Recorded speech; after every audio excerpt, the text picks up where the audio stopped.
Akbar, Allahu Akbar. Wih. Allahu Akbar, Allahu Akbar. Tetap unjuk rasa, unjuk rasa. Ya, unjuk kemampuan maksudnya. Sekarang kita lanjut lagi. Tadi kan kalau kita mendengarkan azan berkumandang ini kalau dijelaskan tadi untuk berbicara kepada diri kita sendiri. Ustaz Nasihati Maulana, diri kita. Makanya menasihati. suara azan itu dijawab. Allahu Akbar, Nah. Allahu Akbar, Allahu Akbar, Allahu Akbar. Masya Allah. Jadi bukan hanya dijawab, tapi memenuhi panggilan itu. Masya Allah. Nah sekarang kita Ada lanjutnya 3 panggilan, nih. ada 3 panggilan. Apaan? Panggilan sholat, Uh-uh. panggilan ibadah haji, Oke. dan panggilan ke Rahmatullah. ke rahmatullah. Masya Jadi Allah. panggilan aku panggilan sholat, panggilan ke tanah suci. Panggilan kerahmatullah lewat. Jangan gitu. Aku dilewatkan Udah, arah kita mau lewatan lanjut diri. nih.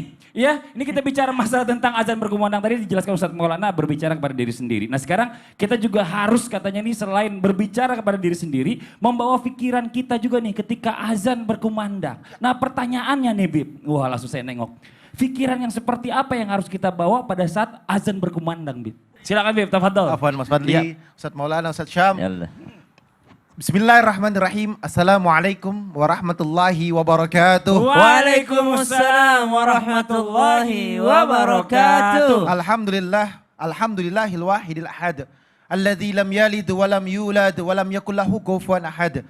Laisa kamitslihi syai'un wa huwas samiul basir. Summa fasalli wa sallim wa barik ala sayidina wa habibina wa syafi'ina wa maulana Muhammadin sallallahu alaihi wasallam wa sahbihi wa azwajihi wa dhurriyyatihi wa ahli baiti ansari wa sahri ma ba'du. Segala puji bagi Allah Subhanahu wa taala yang telah memberikan kita nikmat iman, nikmat sehat walafiat yang alhamdulillah pada pagi hari ini kita dapat menyaksikan Islam itu indah. Insyaallah kita mendapatkan ilmu yang bermanfaat dari guru-guru kita dan bisa diamalkan untuk diri kita, suami kita, istri kita, anak-anak kita. Insyaallah mendapatkan keberkahan dan ridhonya Allah Subhanahu wa taala. Amin amin ya Allah ya Rabbal alamin. Alhamdulillah pada kesempatan kali ini menarik. Azan ini merupakan panggilannya Allah Subhanahu wa taala. Ketika kita mendengar azan, sentuhlah hati kita, sentuhlah jiwa kita. Untuk apa? Untuk bersegera dalam melaksanakan sholat.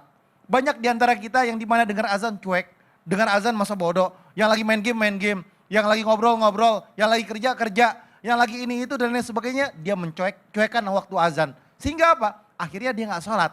Apabila kita sulit untuk sholat, ajak bicara diri kita. Sentuh hati kita, melayangkan pikiran kita. Bahwasanya sholat ini adalah panggilan Allah Subhanahu wa taala. Wajib bagi diri kita untuk sholat. Karena apa? Tadi Ustaz Maulana bilang, hayya ala sholah, hayya ala falah.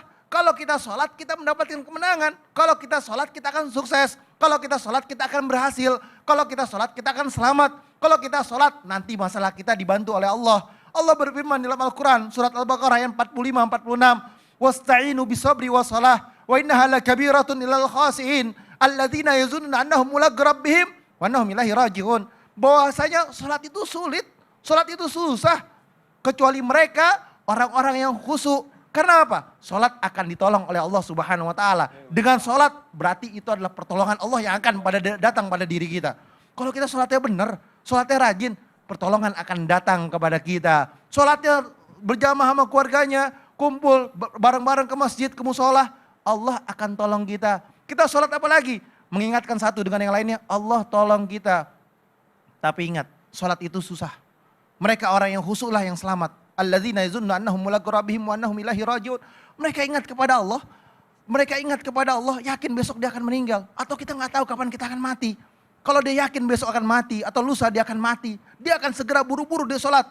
Karena apa? Ya laitani qaddamtu li hayati. Banyak orang yang dimana dia hidup, di mana hidup di dunia ini gak mengerti dan gak paham. Orang yang meninggal di alam akhirat sana, mereka meninggal pulang ke rahmatullah. Mereka pengen kembali lagi ke dunia walaupun 1 hari, walaupun 1 jam, walaupun 10 menit. Bertaubat minta ampunan kepada Allah Subhanahu wa taala dengan taubat dan nasuha dan lain sebagainya.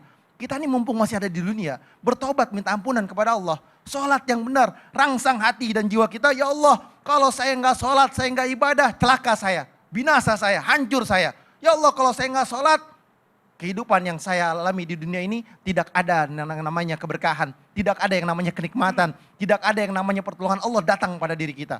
Sholat yang benar, ibadah yang benar, waktu azan ingat akan mati. Ya Allah, Masya saya Allah. besok pasti mati, saya dicabut nyawa olehmu ya Allah, Saya tobat dan nasuha, minta ampunan kepadamu ya Allah. Iya, jadi kita ada pentingnya juga bisa memaknai apa sih artinya panggilan dari azan itu ya. Setelah kita tadi memanggil berbicara dengan diri sendiri, kita renungkan ternyata maknanya itu bagus banget. Kalau kita sholat, kita menang insya Allah. Kalau kita menang berarti kita masuk surga insya Allah. Ini Betul. Masya Allah Dan luar biasa. ketika terdengar suara azan, Iya. otomatis kita memperbaharui syahadat kita. Allah, benar. Memperbaharui syahadat kita. Benar. Dan ini kita lanjut lagi nih. Terima kasih banyak Habib Usman atas penjelasannya ya.